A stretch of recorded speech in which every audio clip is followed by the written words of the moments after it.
Alrighty, welcome back. Back to school is right around the corner, and students in Virginia schools are gearing up for a major shift in the classrooms. Virginia Governor Glenn Youngkin is banning cell phones in all public schools K through 12, aiming to reduce distractions and also improve student focus. Going cell phone or smartphone free may seem like a daunting task for both students and parents, and that is why we wanted to bring in some voices leading a movement that could help young people reconnect with screens and also adults.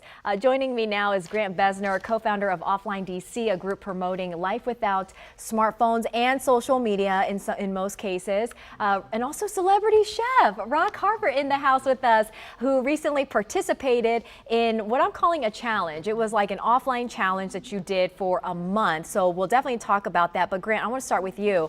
What inspired you all to even start this? Sure. Well, thanks so much for having us on. So I've been off and on my smartphone for a few years. This is my phone. Oh my goodness, I haven't seen that since like, what, early 2000s? Yeah, if that? It's called the Punkt MP02. It just calls and texts. You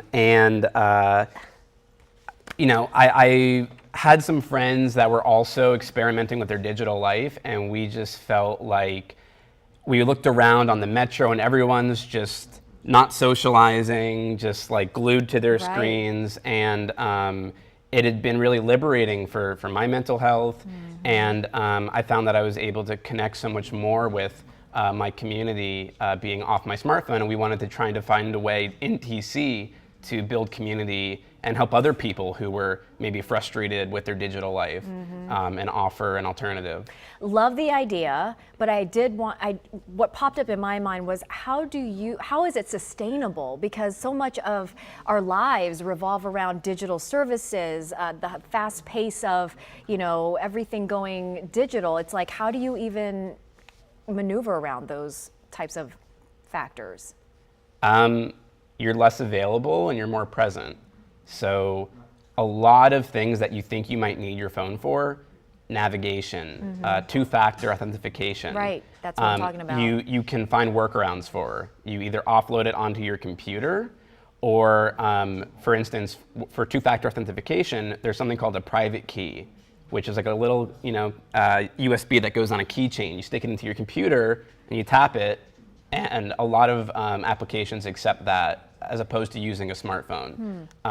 So you just need to plan ahead a little bit more, but honestly, I think it's a much better user experience. Yeah, well, speaking of user experience, we got to get the lowdown from celebrity chef Rock here. So what was that like going offline for 30 days? It was daunting because I tell you, when I first got into the class, I thought, I read a couple of books and they sort of give you a plan to descend off your smartphone.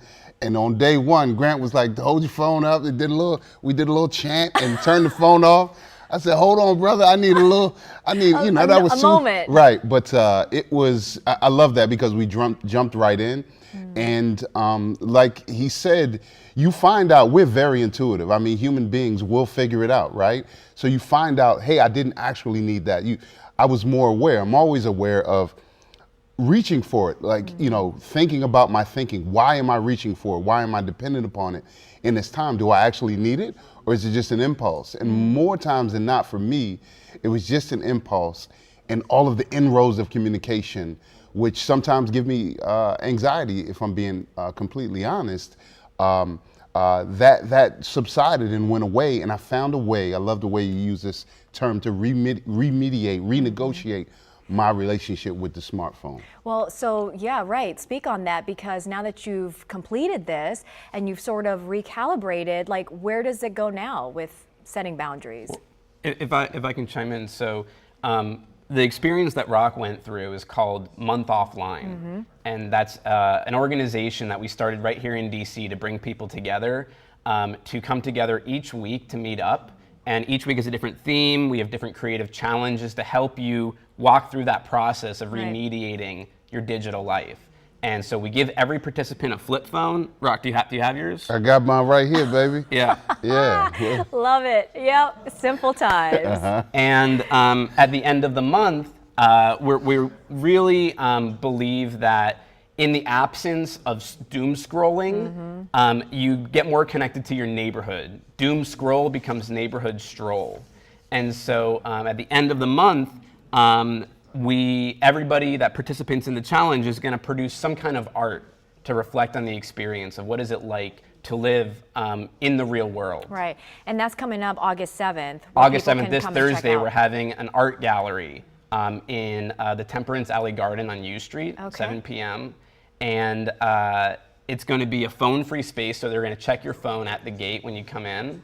And there's going to be art from all of the 15 participants from the July cohort of Month Offline. Okay, so much to talk about. We got to end it there. Real quickly, though, the website that people can check out if they want to take part.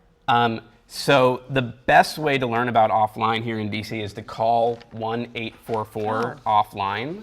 There you go. And then our website is offline.community. Okay, thanks so much, Thank guys. you for having All right, me. thank you. I'm not quite ready to give you my smartphone. Okay. One day. Jonathan, maybe you are over